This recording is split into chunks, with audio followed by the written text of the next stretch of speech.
Now, in this part, we are going to discuss the vertebrates. And so, first of all, we have to discuss what are the basic characters of vertebrates, what the characteristics do vertebrates have. And if we go on for that, we'll find that vertebrates have certain specific characters. That means the notochord. Clear? In the embryonic stage only, it is replaced by the vertebral column, which may be cartilaginous, like that of the cartilaginous fishes, or it may be bony. Several small bones forms the vertebrae. They forms the vertebral column. So that is one. Another one is that the skull, the brain. Brain in the vertebrates are protected in a structure called cranium or skull. So brain is protected in the cranium or skull. Next, heart is ventral. Clear? On the look, this ventral portion of the body, and it is muscular one. So muscular ventral heart. Kidneys are there for excretion and osmoregulation. Circulation is obviously closed type, and hemoglobin is there, but not in the plasma, that is in the corpuscles.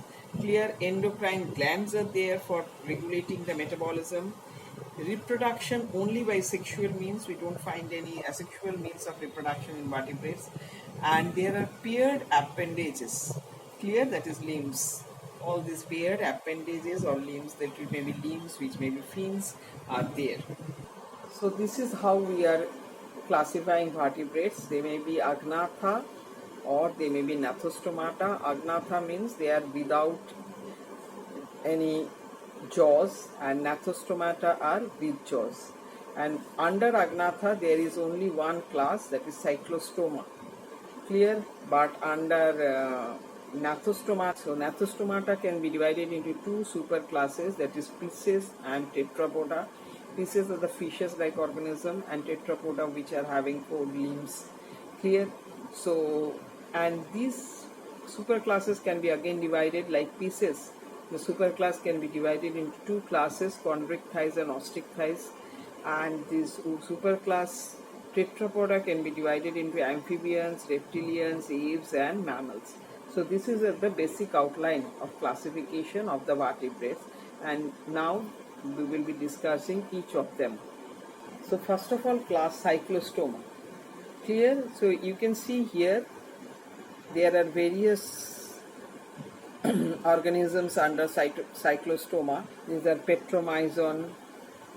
Clear? Then shark or scoliodon, then Prispris. So these are various cyclostomes. Sorry, Petromyzon is under cyclostoma, but this, extremely sorry, these two, that is Scoliodon and Prispris, these are under cartilaginous fishes, that is chondric thighs. So we will discuss here the Petromyzon, which is under cyclostoma. Now, these are the ectoparasites. You can see here, these are ectoparasite on other fishes.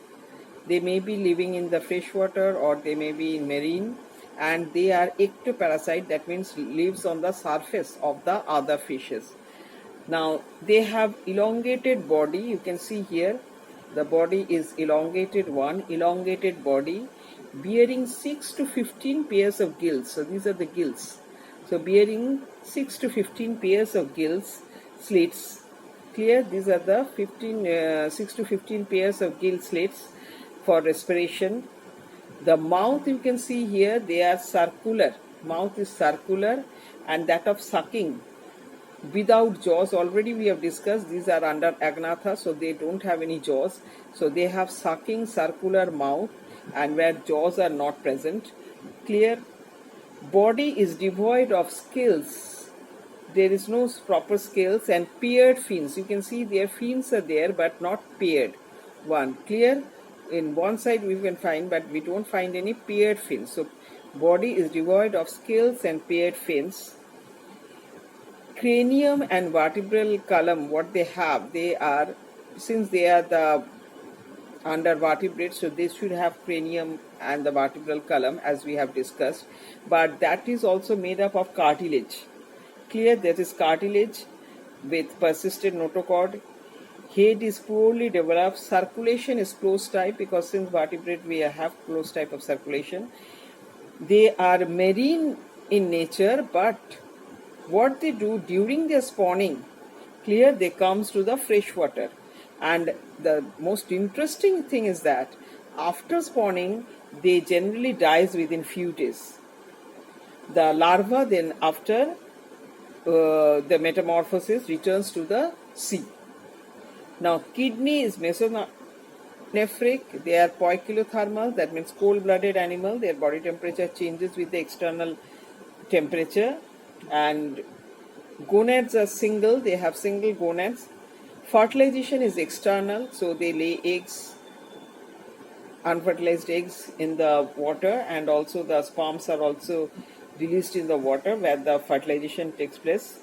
Development is indirect, that means certain stage of larval stage, especially ammonocyte larva, clear, are there, and then they grows to adults.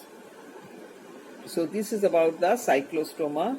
So the very unique characters, you can see they are ectoparasites on fishes, clear. They have sucking circular mouth without jaws. They have 6 to 15 pairs of gill slits. Body devoid of scales, and paired fins are not there, clear. And they live in marine condition, but come to the fresh water for spawning, and after spawning, after a few days they dies. So this is also an unique for them. And otherwise they have single gonad, fertilization, external, indirect development. So all these are the, but those are the unique characters of this class cyclostoma. And example, Petromyzon, clear, is an example. Myxine, the hackfish, these are the common example of cyclostoma. We have discussed about classified these tetrapods and the pieces. Now, so there are these two groups are there, and how they why these are been differentiated are that the pieces are always aquatic, but tetrapods may be aquatic, may be terrestrial.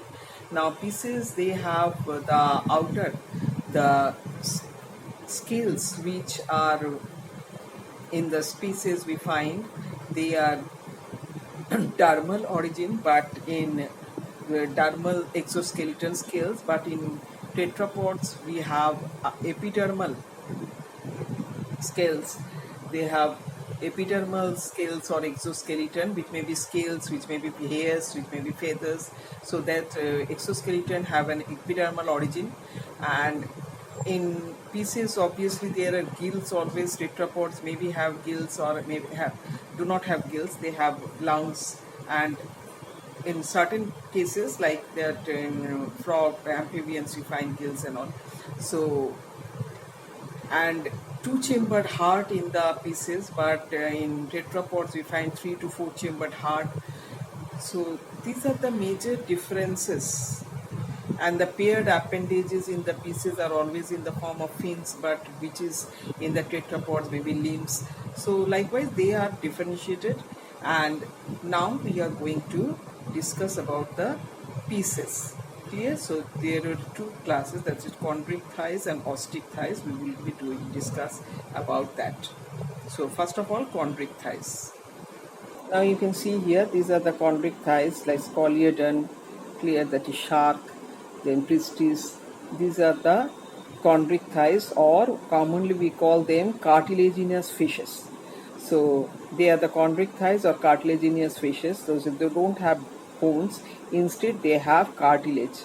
Now their mouth is, you can see here, it is a ventral mouth. Clear, it is not terminal one.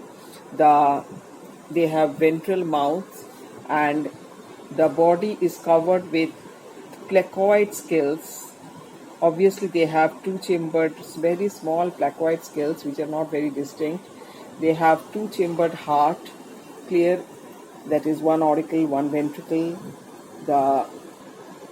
So they have this placoid scales. Teeth are actually, they have teeth, and their jaws are very strong, and they have teeth which are modified placoid scales, which are backwardly directed, and most of them are predaceous. That means they can take they act as a predator and eats the other living organisms, other living fishes and all. And so they are predators, and they don't have any swim bladder, so constantly they have to swim. Clear? They don't have any swim bladder, because so constantly they have to swim, otherwise they will sink. No air bladder is not there, so otherwise they will sink at the bottom. Some of them have electric organs. Clear? They have electric organs, and some electric organs like torpedo, and some have poison. Clear? Like trigon, and they cannot regulate their body temperature, so they are cold-blooded or the poikilothermal, and sexes are separate.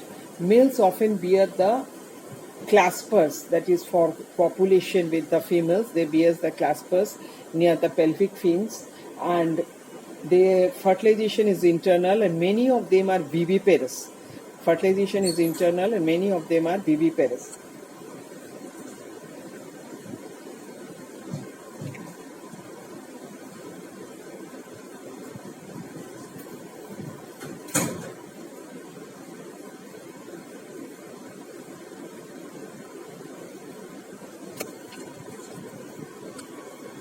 So example, you can see Scolioson, Clear, Prestige, these are the common examples. And next one is the ostick thighs. You can easily recognize this is rohu, this is seahorse. Clear? They are the ostick thighs, or bony fishes. Commonly we call bony fishes. Now here the gills are covered by operculum. Clear? The body is covered with ctenoid scales, which are prominent.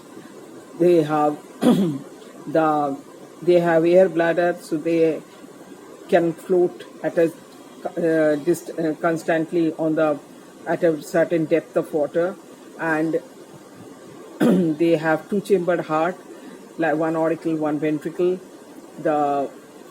If we go on for the mouth is terminal one, not that ventral one, terminal mouth, and the other structures like they are reproduction. If we go on for the reproduction, they have external fertilization, that is they lay eggs in the water, and the sperms also released in the water, where from the fertilization occurs, and obviously they are oviparous. So these are the very common feature, cold-blooded. They are cold-blooded. So these are very common feature. Now, if we want to, now here we can see both of them, and I think if we want to remember their characters, clear, so it's better to show the differences, because many characters are same, because they are under pieces. They have two-chambered heart, they have gills, they have the body covered with dermal scales, they have fins. So all these are very common. But where they differ, if we can remember that, it will be easier for us to remember the particular characters. Now, if we go on further, so this is, you can see, this is the shark, that is the chondric thighs, and this is rohu, which is the representing the ostick thighs. So if we compare them, we can easily find out how they are different. Now, if we go on for the cartilaginous fish, all are marine. But if we go on for the ostick thighs or bony fish, some of them are marine and some are freshwater also. Now, if we go on for the endoskeleton, we find they have cartilaginous endoskeleton in the chondric thighs, but they have bony endoskeleton. Clear? They may have cartilage in the embryonic stage, but as they grow as adult, these cartilages are replaced by bones. So they have bony endoskeleton. Scales are very fine placoid scales, clear, which are dermal in origin, and these scales are very small, the small with pointed ends, and they have the cycloid, ctenoid or ganoid scales which are of mesodermal origin, and you can see here, so the scales are not such pointed and comparatively larger than that of the placoid scales, clear, with round ends. And now if you want for the gills, we'll find they have 5 to 7 pairs of gills, and that is not covered by operculum or gill cover, but they have, you can't see the gills, but we know that fishes have gills now. So they have 4 pairs of gills, and that is covered by the operculum. External layers are present ventrally on the side of the head. Here the external layers are present dorsal side of the snout. Now tail fin, if you go on for the tail fin, you will find that they are not of equal, both the sides are not equal. So this type of tail fin is called heterocercal tail fin. Clear? But if you go on for this tail fin, you will find it is equal in both the sides. So this is called homocercal tail fin. Homocercal tail fin. Now, if we go on for the air bladder, we'll find that these chondric thighs or cartilaginous fishes do not have air bladder, so they have to swim constantly, clear, but they have this air bladder, and so they can maintain their buoyancy, clear. They can facilitate floating and respiration, so they can stay at a particular depth without expending much energy. Now mouth, if we go on for the mouth, you will see this is the mouth. So mouth is not at the terminal end. Mouth is somewhat ventral, but here the mouth is at the terminal end. Clear? Mouth is at the terminal. Digestive tract, here the digestive tract leads to cloaca. Here the digestive tract leads to cloaca. Clear? But here the digestive tract leads to anus. They don't have cloaca. Nitrogenous waste, if you think, here in chondric thighs, the nitrogenous waste is urea, but in ostick thighs, the nitrogenous waste is generally ammonia. Fertilization, if we go on for the fertilization, we'll find that in chondric thighs, the fertilization is internal. They have internal fertilization, and for that they have to copulate, and for this copulation they have claspers near their pelvic fins. But here the external fertilization, they possess external fertilization, so no point of having claspers. The eggs are released in the water as well as the sperms also. They are mostly oviparous or ovoviviparous, clear, and some are oviparous. Sometimes they are viviparous like sharks, sometimes they are ovoviviparous, but here they are definitely oviparous. That means lay eggs, but here they may give birth to young ones like that of the shark, or they may have ovovivipary. That means the egg develops within the mother's body and finally give birth to the young ones. So these are the basic differences, clear, between chondric thighs and ostick thighs we have discussed. And so I think if we go on for the diagram and if we go on for the differences, you can easily remember the points which we have there in both the cases. Okay. But normally both of them have certain characters like two-chambered heart, clear cold-blooded, mesonephric kidney, 10 pairs of cranial nerves, well-developed renal portal system. These are very common for both. These are common to both of them. And if we want to discuss which one is more advanced, so obviously it is the ostick thighs, that is Rohu, that group, clear, bony fishes.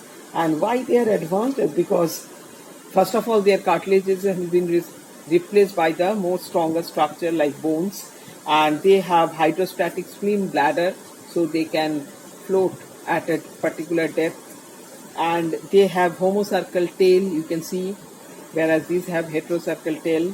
They have bony endoskeleton, already we have, and they have better developed brain. So these are all characters where we think they are more advanced over these bony fishes are more advanced over the cartilaginous fishes.